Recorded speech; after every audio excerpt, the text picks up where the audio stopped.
Vous suivez la Fondation Maloa Télévision. Bienvenue dans cette grande analyse des séjours, votre grande tribune, votre grande émission qui vous parle à bâton rompu, bien sûr, avec un invité et plusieurs invités, notamment aussi le question liées à l'actualité. Comme aujourd'hui, nous avons les réels plaisirs d'inviter sur ce beau plateau Monsieur Chanty Chako, analyste politique, qui va nous parler, notamment qui va débattre et donner ses points de vue en rapport avec la bataille géopolitique qui s'invite déjà en prélude des élections, mais notamment on va parler processus électoral. Pourquoi ne pas parler aussi de cette grande actualité casse-tête nécessairement pour obtenir un passeport à Kinshasa. Le VPM des affaires étrangères, Christophe Lutundela, bien sûr, a adressé un mot par rapport à cette difficulté, mais notamment qu'est-ce qu'il a dit. On va en débattre et en parler avec mon invité sur ces plateaux. Bonjour Monsieur Chanty Chako. Bonjour cher Elvis, vous allez bien? Très bien, merci. Et vous-même? C'est un plaisir pour moi, je vais bien et vous raconter après pas mal de semaines qu'on ne se voit pas et qu'on ne parle plus. À un moment donné, je me disais, FM Télévision sous embargo. Comment... Vraiment, vraiment on est là. Quelles sont les impressions déjà? Non, bon, je suis un habitué d'ici, bien qu'à un moment donné vous m'avez mis sous embargo, mais dès que j'ai reçu votre invitation, en dépit des sollicitations de part et d'autre, j'ai dit non, il me faut répondre à l'invitation de FM Télévision, surtout que Elvis qui nous invite, il faut en tout cas faire de tout moyen possible pour rehausser notre présence à cette émission. Et j'ai toujours admiré le professionnalisme avec lequel FM Télévision travaille et ses journalistes. En tout cas, c'est un beau cadre et j'ai pris que son initiateur et son équipe puissent davantage continuer à faire ce qu'ils sont en train de faire et c'est pour le bien de nous tous. Il a fallu que je puisse avoir vos impressions à la fin. Nous sommes flattés, merci beaucoup. On va déjà aller avec le débat du jour. La bataille géopolitique s'invite à la veille des élections. Est-ce que ça vous dit quelque chose? L'UDPS pourra-t-il remporter ces combats ou encore cette bataille? Déjà, de l'autre côté, il doit s'occuper de la partie ouest ou pour ne pas parler du Kasaï, mais de l'autre côté il y a d'autres candidats aussi qui sont de poids lourds qui occupent actuellement les autres provinces. Mais quand on doit parler de la situation et de la bataille géopolitique, pensez-vous que l'UDPS aujourd'hui, sans embâge et sans complaisance, peut essentiellement s'accaparer toute la République pour réélire Félix Tshisekedi à la tête de la nation? Merci, cher Elvis. Ça fait débat.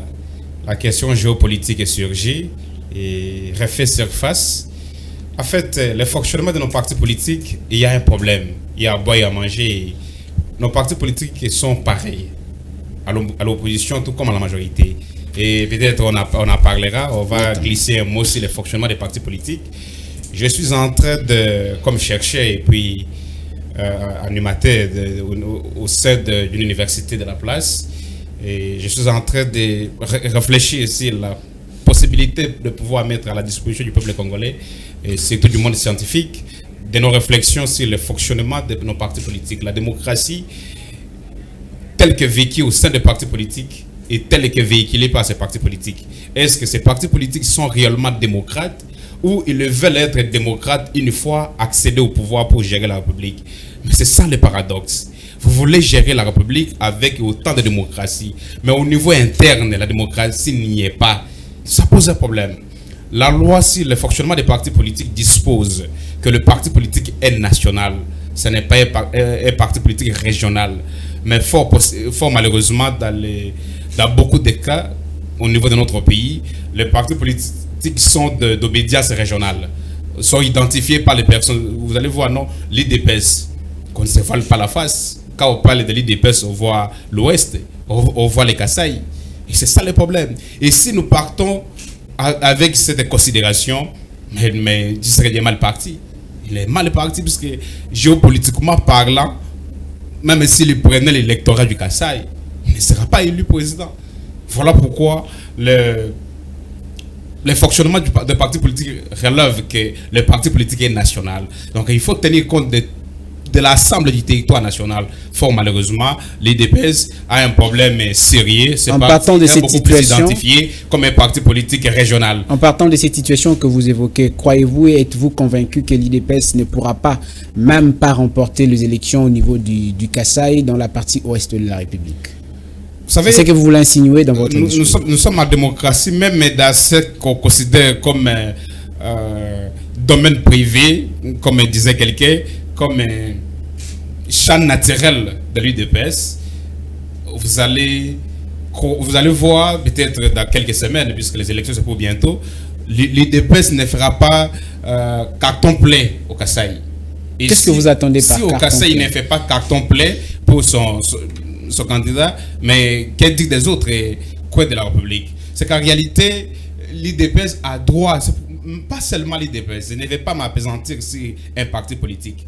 Nos partis politiques congolais tels qu'ils sont, c'est difficile aujourd'hui, parlons-en scientifiquement, de pouvoir dire que non, un parti politique seul peut gagner une majorité. Il faut, surtout avec la loi électorale, il faut des regroupements politiques, il faut en fait mettre en place 2, 3, 4, 5, 10 partis politiques qui mettent ensemble les énergies et à ce moment-là, ils peuvent arriver à dégager une majorité, à atteindre un bon nombre d'élus au niveau des chambres législatives. Si nous partons seulement avec un parti politique, même avec ce qu'on peut appeler l'union sacrée, c'était ça d'ailleurs ma question. Ouais. Même si l'union sacrée peut. L'union sacrée, seule, avec l'union sacrée, souffre de pouvoir faire passer son candidat. Qu'est-ce dire des seuls partis politiques de l'IDPS qui n'a de référence que dans un coin du pays. Donc c'est difficile. D'où il faut applaudir, il faut saluer ceux qui veulent se mettre ensemble avec les autres.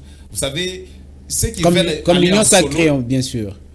L'union sacrée, oui. Bon, maintenant, il faut voir les gars ensemble.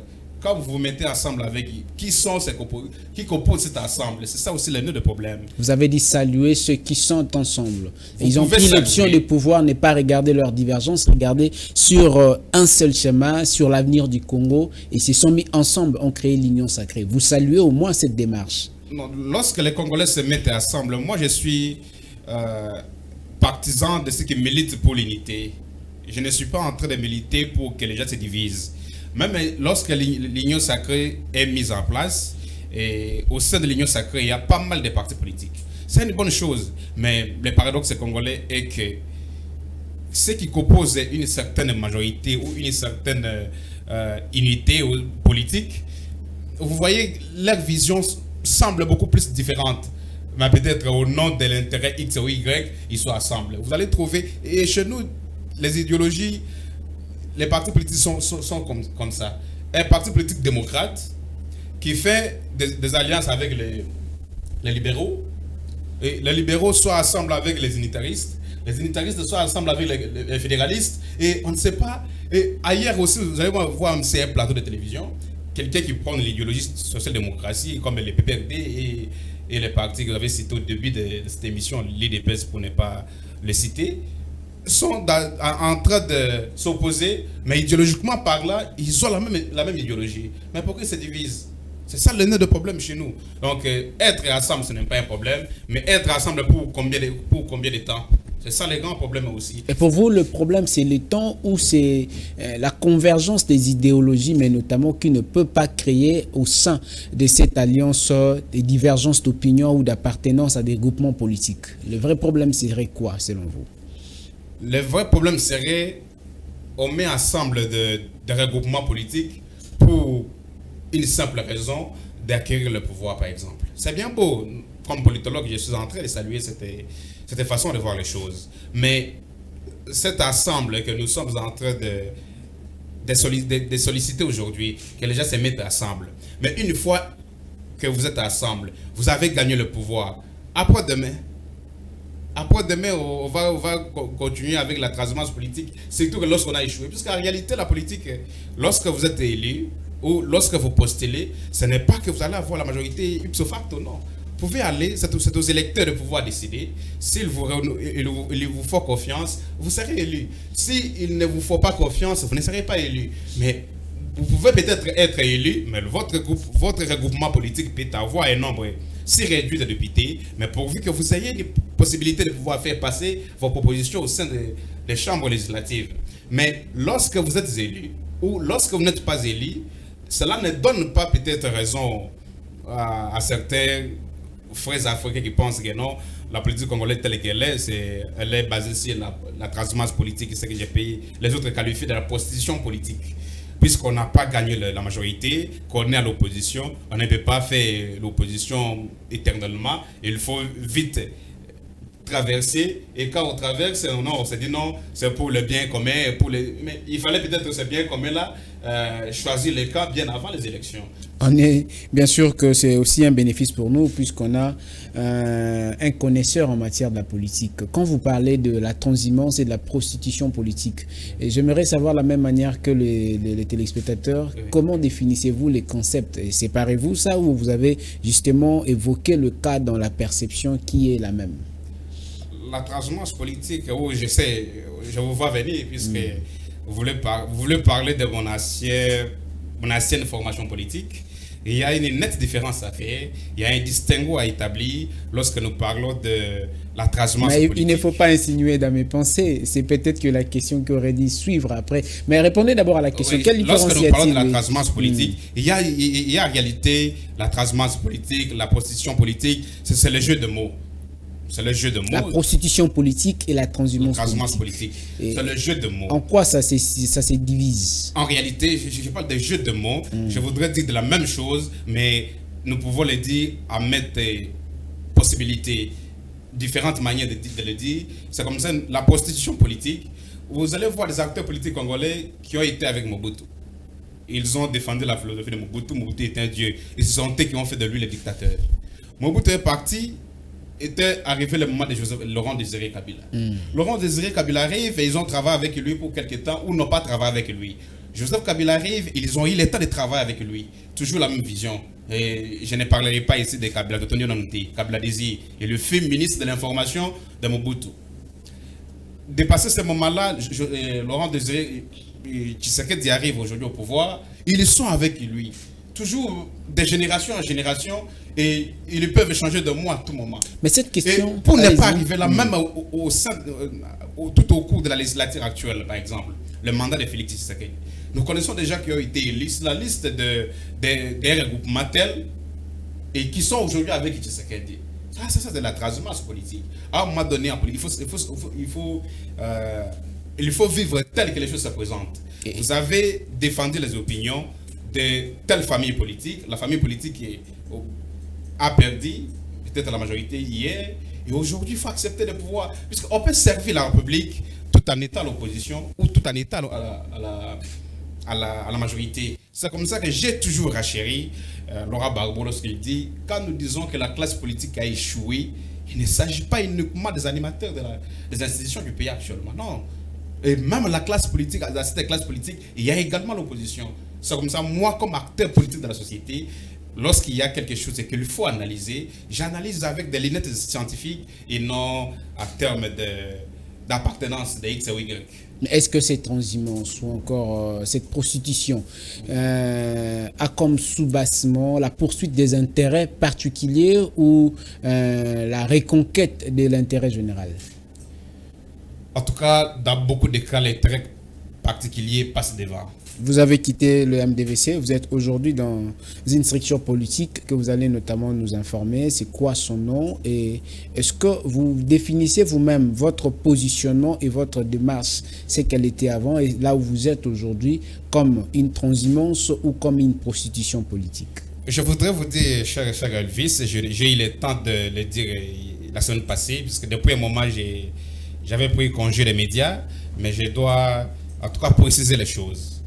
Il fallait vraiment faire ce distinguo et ça vaut la peine que via votre média, je puisse faire ce distinguo.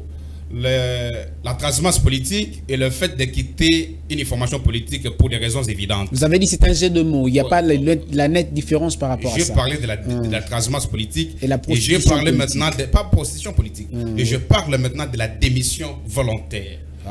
Et cette démission volontaire se dégage comment? La transhumance politique, quelqu'un démissionne, ça peut être une démission, il y traverse. Mais nous, dans notre cas, je peux vous apaiser que nous n'avons pas traversé. au sein de mon ancienne formation politique, on était de l'opposition, extra-parlementaire. Maintenant, lorsque je vous parle, je suis toujours un opposant. Je n'ai pas traversé pour aller poursuivre le miel, non. Je ne suis pas allé à l'union secrète, non. On sert le pays en étant même dans la majorité ou dans l'opposition. Tout à fait. Mais tous ceux-là sont appelés parfois transhumants et prostitués. Et vous, votre position, c'est laquelle? Laisse-moi mettre le point sur les i et les bacs sur les t. Vous avez le micro avec vous. La transhumance politique, je l'ai développée il y a quelques minutes. Mais maintenant, le cas de cette formation politique que j'ai quittée, la démission, c'est un acte volontaire. Et en tout cas, ce n'est pas si facile de pouvoir quitter un parti politique auquel vous avez tout donné. Nous n'avons plus la même vision. On a eu des débats, il y a des décisions importantes qu'il fallait prendre. Et chemin faisant, on s'est rendu compte que non, nous sommes un parti démocrate. On se disait, on a créé la vision, on n'a pas créé aux personnes. C'est la vision du parti. Et puisque le parti politique, c'est la somme des ambitions des uns et des autres. Ce n'est pas seulement une personne. Et nous nous sommes dit non, là où nous allons, on commence à nous amener tout droit dans le mur avec la dictature. On nous impose les lignes de conduite au lieu de discuter ensemble et dégager un consensus. Nous avons dégagé un consensus ensemble au sein du gouvernement du parti. Parce que chaque parti politique a son organisation, on a un gouvernement du parti où c'est prendre les décisions. Ailleurs, on peut parler du bureau politique.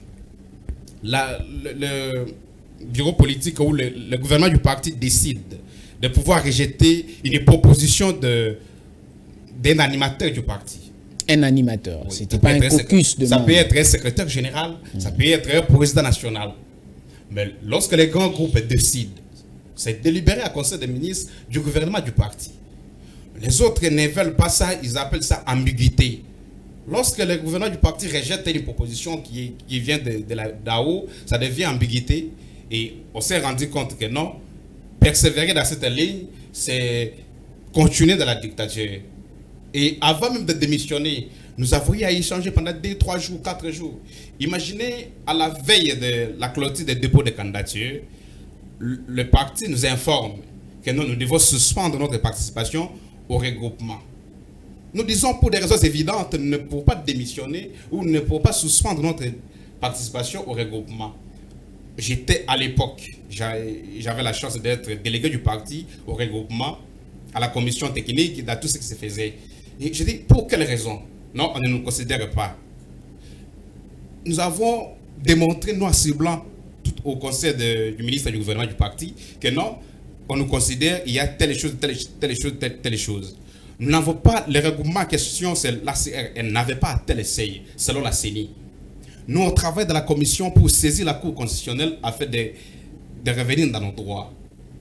On travaillait, et c'est à cette époque-là, quand nous on était en train de travailler, que les autres collègues membres du regroupement et siégeaient également pour la répartition des sièges à Kinshasa et ailleurs pour les députés provinciaux. Il y a eu une communication, le président du regroupement et consorts ont dit non, nous n'avons pas à tel essai.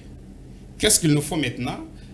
Nous continuons à travailler pour saisir la Cour, mais au niveau provincial et municipal, que le président des partis politiques prenne en charge la caution des uns et des autres, de leurs candidats. Nous avons vite compris que pour notre parti, on avait du mal à accepter cette proposition. Peut-être qu'il n'y avait pas de moyens pour payer les cautions des députés provinciaux et des conseillers communaux. Il fallait être clair avec nous. On nous a dit non, les moyens sont là. Ok, dans ce cas, allons-y, continuons dans les regroupements. C'est à ce tenant, on met une commission qui devrait aller négocier avec les regroupements. J'étais membre de la délégation pour aller négocier avec les regroupements. On a négocié, on a eu quelques sièges. Nous revenons faire rapport. On a fait le rapport et les matins, sur les réseaux sociaux, membres du gouvernement du parti, nous n'avons pas été informés. Mais nous avons été informés via les réseaux sociaux dans les groupes WhatsApp du regroupement. Soyez concis avec cette réponse. Alors, nous nous sommes dit non, comment ça peut se passer comme ça? On a réagi. Les autorités du parti nous ont approchés. Vous êtes des cadres du parti, vous ne pouvez pas réagir dans les groupes. Nous disons, mais nous avons été informés également dans les groupes. La logique aurait été de pouvoir nous informer avant. Curieusement, on nous demande de ne pas postuler, puisque lorsqu'on suspend la participation au regroupement, c'est qu'on ne peut plus postuler. Curieusement, nous avons dit non, nous devons partir. les tentatives commençaient à venir. Non, le camarade président va continuer comme candidat président de la République. Comment ça? C'est cette erreur-là que je vis, que je suis en train de voir. Fayoul, vous pouvez commettre cette erreur. Vous demandez aux autres de ne pas aller, il faut suspendre la participation. Et vous allez partir. Qui va vous accompagner? Ce ne sont pas, ça, c'est prendre les enfants du bon Dieu pour des canards sauvages. Ils ne peuvent pas aller aux élections. Et vous leur demandez de venir vous accompagner. Ça, c'est vraiment pour chosifier les gens. Nous avons dit non. Et en âme et conscience, nous avons démissionné. Je l'ai dit tantôt que ce n'est pas si facile de démissionner au sein d'un parti politique auquel vous avez tout donné. Tout donné. Et je ne suis pas le seul. Parce que je l'ai dit également, le parti politique, c'est la somme des ambitions des uns et des autres. C'est qu'avec les autres amis, avec les autres camarades, on a contribué pour hisser ce parti, en tout cas à la hauteur de ce que nous avons fait. Mais aujourd'hui, beaucoup sont partis. Je ne suis pas, et peut-être, je n'avais pas beaucoup plus parlé de ce parti. Vous allez passer, reste le passé, il faut évoluer. Nous ne sommes pas en train de réclamer ici une mort tacite de ce parti politique. Non. Le parti doit continuer. Les hommes passent, les décisions restent. Nous avons fait notre état. Un jour, on parlera de notre histoire au sein de ces partis politiques. Nous avons autrefois suivi l'histoire de pionniers de l'IDPS. Un jour, l'histoire retiendra qu'on a été les pionniers du MDVC. Si c'est la reconnu. Nous voulons que ces partis puissent continuer pour que ces animateurs se rendent compte qu'il y a eu des erreurs et qu'ils les corrigent avec les autres. Nous avons des camarades qui sont restés là, nous avons d'autres avec qui nous sommes partis, mais la politique est ce qu'elle est. Nous pouvons nous rencontrer demain, chemin faisant, on ne sait pas, mais ils doivent tirer des leçons. Voilà ce que je peux dire à ce propos. Le parti peut continuer plutôt dans cette démarche, mais pas continuer ou pérenniser ce que vous avez déjà initié comme bonnes actions et puis une idéologie bien claire. Non, l'idéologie, ce n'est pas la mienne. L'idéologie, c'est la somme. C'est la somme des ambitions des uns et des autres. Le travail que nous avions fait, nous avons rendu public cette idéologie. Nous avons porté très haut les couleurs du parti. Mais lorsque nous sommes partis, il n'y a pas de personne irremplaçable dans la vie. Après nous, les autres viendront. Mais à sa juste valeur, les gens vont reconnaître ce que nous avons pu faire. Et là où nous sommes partis, je vous informe qu'on a pu, bien qu'avec 4 heures de la clôture du dépôt de candidature, nous sommes partis comme politique. Je suis politologue de formation. Comme politique, nous avons pu manager, pas aller à l'Union sacrée. Non, je vous assure que des sollicitations étaient là, mais nous avons rejeté. Et lorsqu'on nous a approchés au sein de l'alternative citoyenne, nous avons dit non, l'alternative citoyenne, et d'ailleurs je vous informe qu'il y aura des premiers à la fin de cette semaine. Vous comprenez la grandeur de la démocratie. Là, il y aura des primaires pour élire les candidats présidents de la République au nom du parti. Contrairement à là où nous venons, on parle toujours.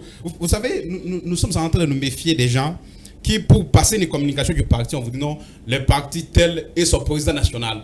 On fait personnifier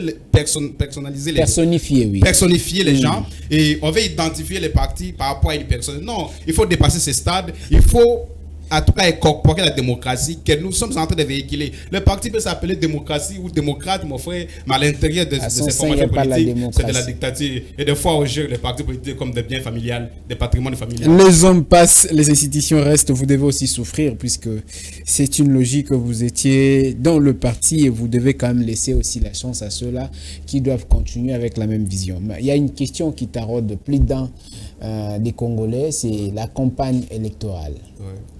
Ce n'est pas la période de pré-campagne.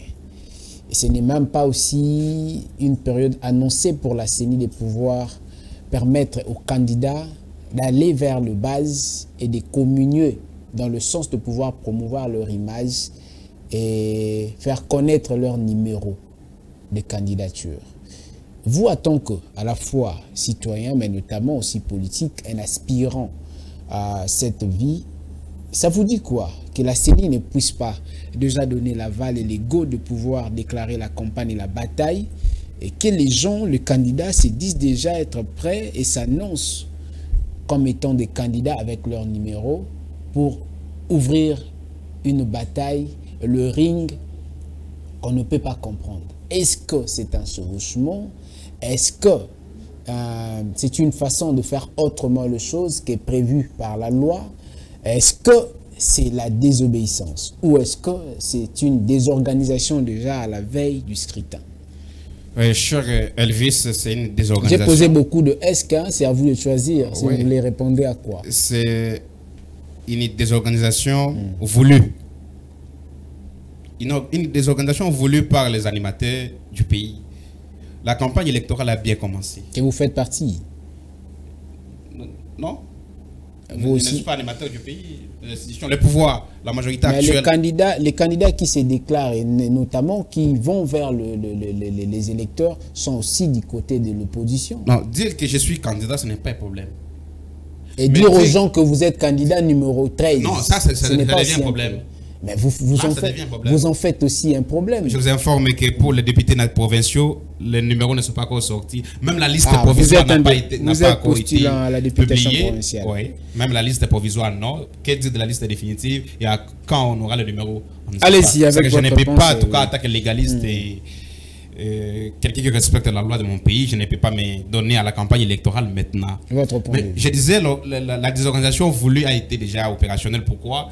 Puisque ça ne date pas d'aujourd'hui. Battre campagne, ce n'est pas une commande donner le numéro à quelqu'un, non. Nous avons des banderoles ici dans la ville de Kinshasa. Des écrits GA et Conso, on écrit non, j'ai soutenu le deuxième mandat. Ça, c'est la campagne électorale. Ah, c'est de là où vous êtes parti. J'ai lu les communiqués du CESAC. J'ai suivi certains journalistes de la place ce matin. Ça devient, c'est un problème sérieux. Ça n'a pas commencé aujourd'hui. Là, c'est ça qui vient ouvrir les yeux aujourd'hui. Puisqu'on a attribué le numéro. Et même ce numéro à question, les gens du pouvoir peuvent communiquer. Des fois, c'est ça qui ne va pas faire un problème. C'est ça le problème de pouvoir nominatif. Puisqu'ils ont été nommés par le pouvoir, il faut fermer les yeux. Si et simplement si, moi, Chanty Chakoki, je prends le temps de pouvoir communiquer. Mais c'est ça qu'avait averti à son temps tous les candidats qui auraient pu faire cela. Oui. Ce n'est pas aussi au CESAC de pouvoir venir pour donner ou encore pour répresser un candidat qui pourra peut-être faire de la manière à contraindre la loi. Il faut respecter la loi. Le CESAC a un travail à faire dans ce sens-là. Pourquoi il vient faire les communiqués aujourd'hui? Il l'a déjà fait. Dans ce sens-là, il en avait déjà fait un communiqué. Mais pourquoi on ne punit pas? Je vous informe. Et pourquoi ces banderoles continuent à être sur la place publique à Kinshasa? C'est ça la question qu'on veut votre point de vue. C'est pourquoi nous disons, tout ça, le pouvoir doit revoir les choses. Nous ne pouvons pas encourager certaines choses puisque nous sommes au pouvoir. Non, la loi est personnelle. Quand on dit la campagne électorale commence le 19 novembre, il faut attendre le 19 novembre.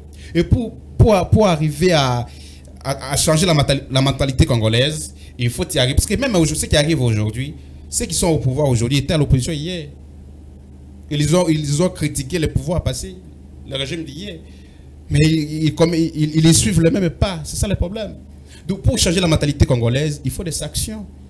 Et des actions négatives. Lorsque quelqu'un fait des banderoles, non, les deuxièmes mandats, assurés, nous te soutenons. Ces gens-là, il faut les frapper. Il faut les sanctionner. Et à ce niveau ici, il faut les invalider. Quelqu'un qui distribue les numéros aujourd'hui sur la voie publique.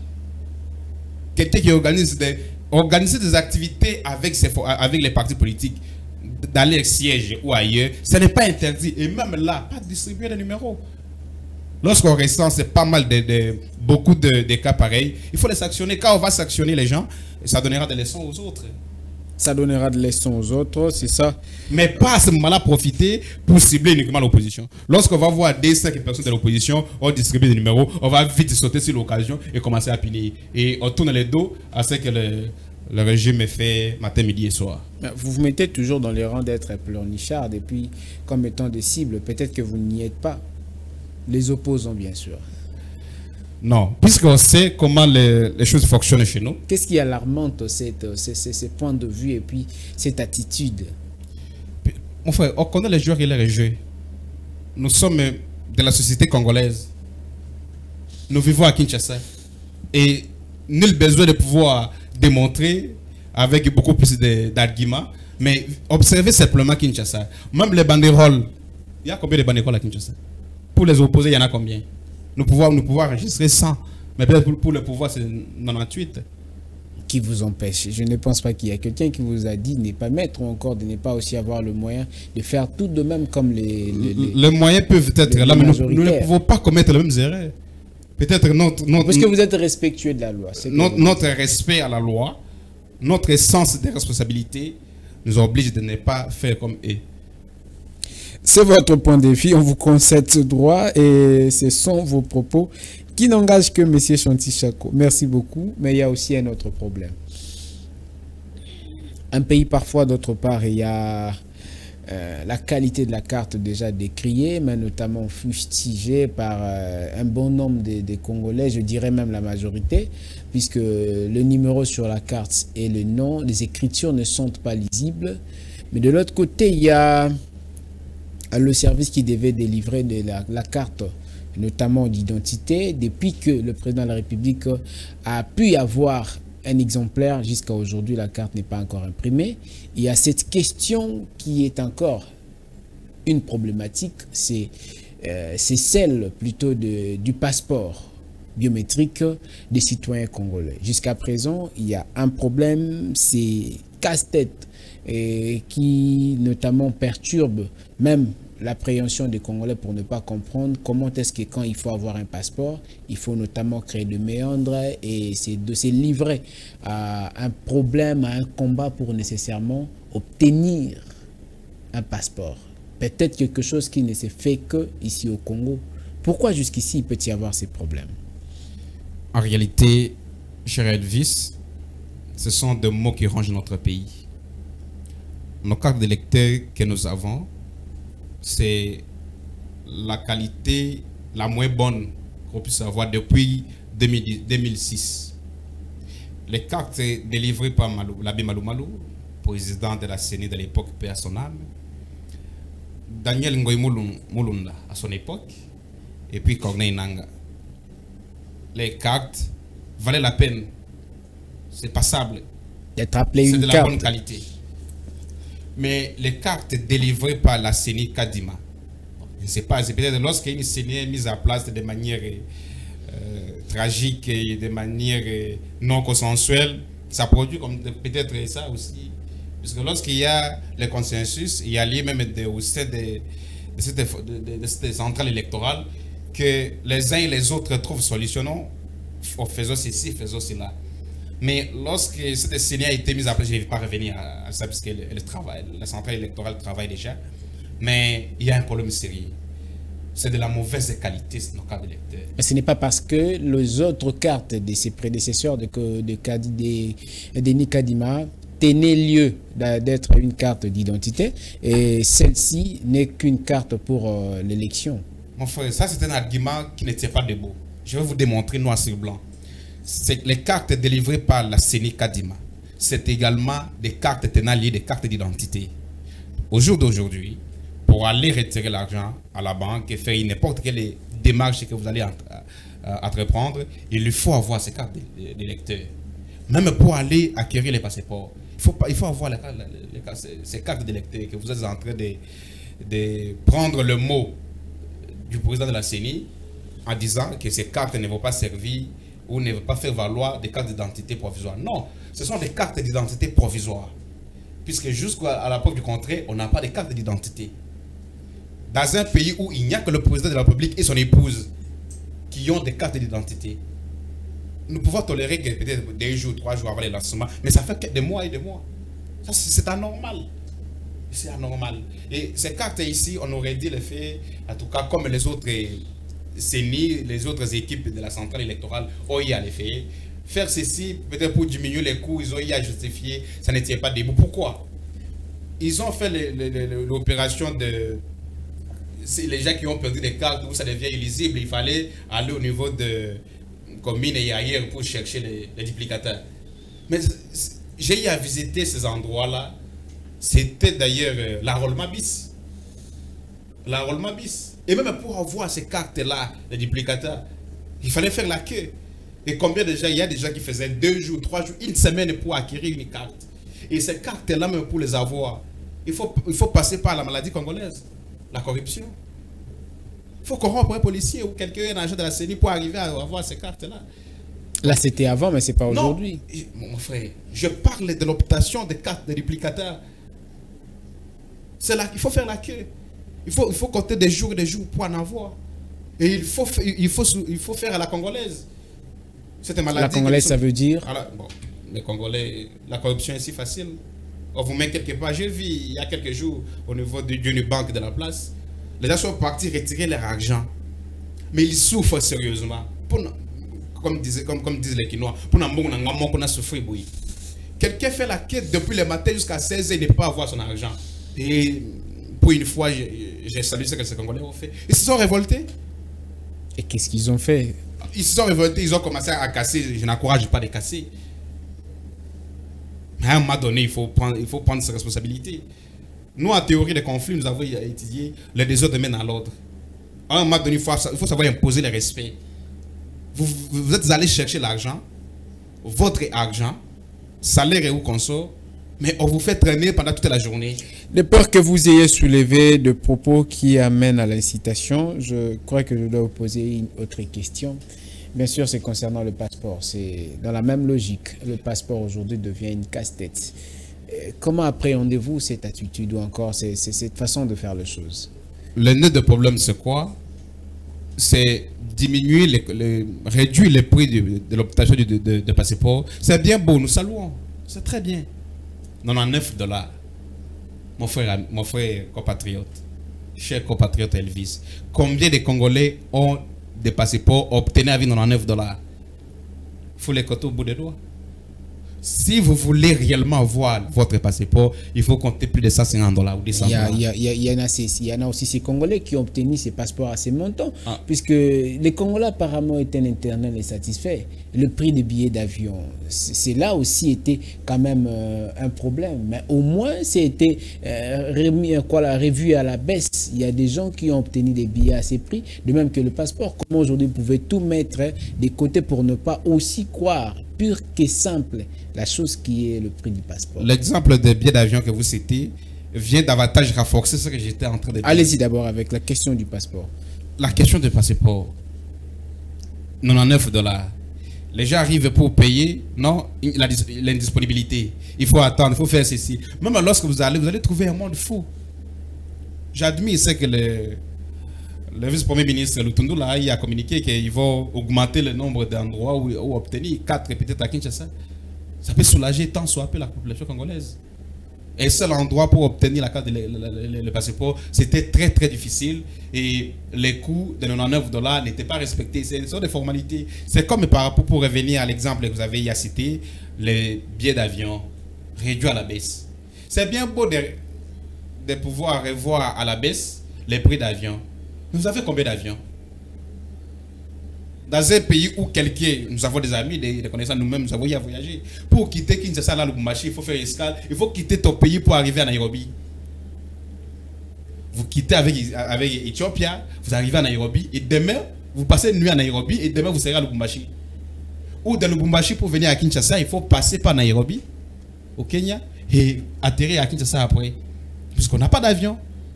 Comment ils ont fermé?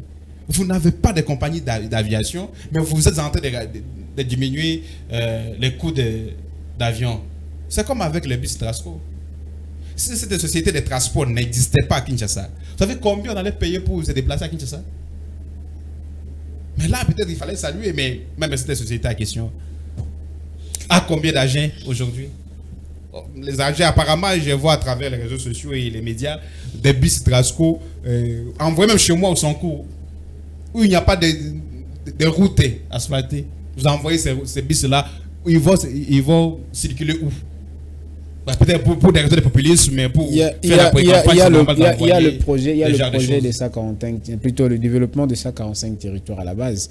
Ce n'est pas une question. Vous allez répondre à cette dernière question. S'il faut notamment chiffrer en termes de statistiques par rapport aux réalités actuelles et aux faits réels, en tant que Congolais, pas en tant que politique là, il y a le poids lourd qui sont aujourd'hui, qui se sont prononcés être candidats à la course présidentielle de décembre 2023. Tantôt ici, on a parlé du problème géopolitique.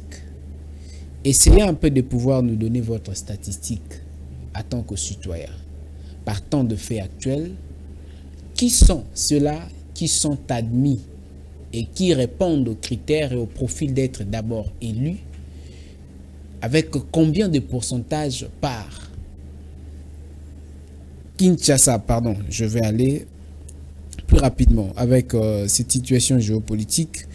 On va prendre le nord, avec bien sûr ceux qui parlent les Kikongo, Kinshasa et les autres provinces, et l'ouest avec les Bas-Congo, l'est avec le Bas-Swahili et l'espace Luba centre qui est l'espace l'ouest. Selon vous, combien attribuerait à chacun d'eux par statistique et qui répondent réellement à un bon profil d'être un candidat potentiel à l'élection de 2023?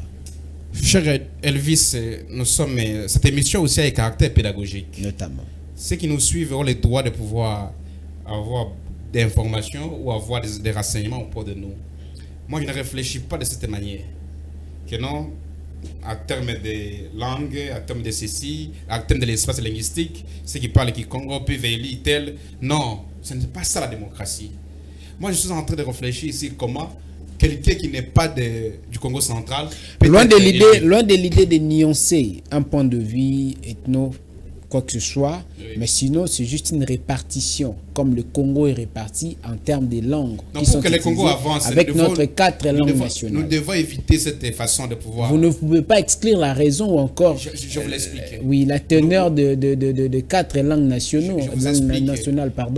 Nous devons dire à nos compatriotes de voter quelqu'un, pas puisqu'il est de votre coin, pas puisqu'il parle votre langue ou dialecte. Non, la vision, les projets de société qu'il partage. Je parlais de la situation géopolitique. La situation géopolitique, mon frère. Pas d'ethnie, pas de langue.